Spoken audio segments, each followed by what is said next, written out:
Hey guys, how's it going? Today, we're gonna be going over the easiest way to take your film to the next level. I know, it's been a long time since we posted, but today, I'm really excited to show off our new set. It's in the early stages, but I like what we have so far. While I was putting this together, it got me thinking about one of the most important things in a film. And that thing is location. Despite how important location is, I feel like I never hear it really talked about on the lower levels of filmmaking. People are always excited to talk about cameras, lighting, actors, direction, but location is something I don't hear often enough. So at this point, you may be asking yourself why I'm putting so much emphasis on location. Location is one of the easiest ways to boost your production value. As a low budget filmmaker myself, something that I strive for in every one of my films is to make sure that it doesn't feel low budget. I want an audience to see my film and think to themselves that there must have been a lot of production value behind the work,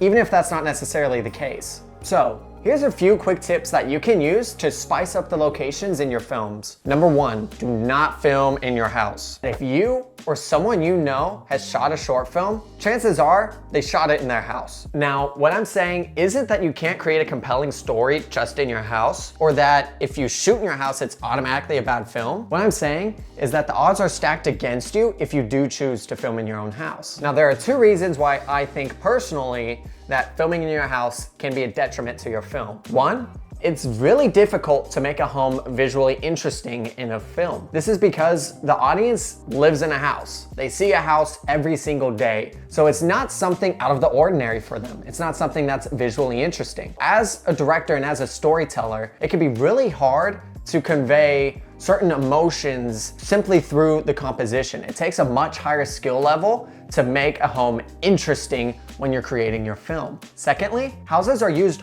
all the time in low budget films. So the audience is gonna subconsciously put together that this is just your house and that you really didn't have access to many locations and thus you had to film in your own home. It's just something that comes with the turf, sadly. So, how can you avoid shooting in your own house? Well, that brings me to tip number 2, which is to keep a list of interesting locations that you find. Whenever you're driving around town, or if you're traveling somewhere else, keep an active list of locations that you find interesting. Maybe it's a park that's near your house, or maybe it's a hiking trail that you went on with your family, or a cool cafe that a friend just invited you to. Regardless of what you find, location journals can be absolutely essential to the creative process by either supplementing creative ideas that you already have or inspiring entirely brand new ones and giving you great ideas for a story just on its own. So, keep in mind when you find an interesting location and make sure to write it down. It might come in handy later on when you're trying to come up with ideas for a film.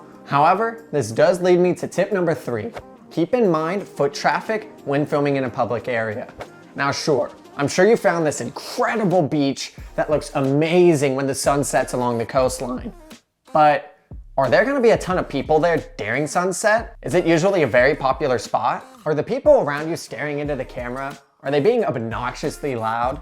These are things you're gonna have to take into account when scouting public locations. When you're a guerrilla filmmaker, there's really not much you can do about that, as it's a shared space that you have to share with everyone else. However, some of us may be lucky enough to know an owner of a restaurant or a manager at the cool vintage store downtown. If you're lucky enough to have private access to a location, keep in mind tip number 4. Leave the location better than you found it. When someone is being so kind as to allow you to shoot a film within their premises, the last thing you want to do is make a giant mess and leave it like that. If cast and crew are eating on set, make sure to take care of all of the trash and to clean up all of the crumbs from when they were eating. If you had to rearrange the room in a specific way for the scene, make sure that you put it back the way you found it when you're done with it. Pretty much common sense, but you would be surprised how often a filmmaker will just squander a location and not take into account the fact that someone is allowing you to be there. If you leave and the owner is really happy about the experience, chances are they're gonna tell other people that they know. People who own other places that you might be able to film in. So that's gonna help you grow your network and have access to cooler and cooler areas as you grow as a filmmaker. So make sure that you are being extremely respectful of people when you're using their location, because it is absolutely essential to always leave behind a good experience when someone works with you. It'll help grow your resources, your network, and help you reach the next level as a filmmaker. All right, and those are 4 quick tips that you should keep in mind when picking a location. Number 1, try not to film in your own house. Number 2, keep a running list of cool locations that you find. Number 3, try and make sure that you don't pick too busy of an area if it's a public space.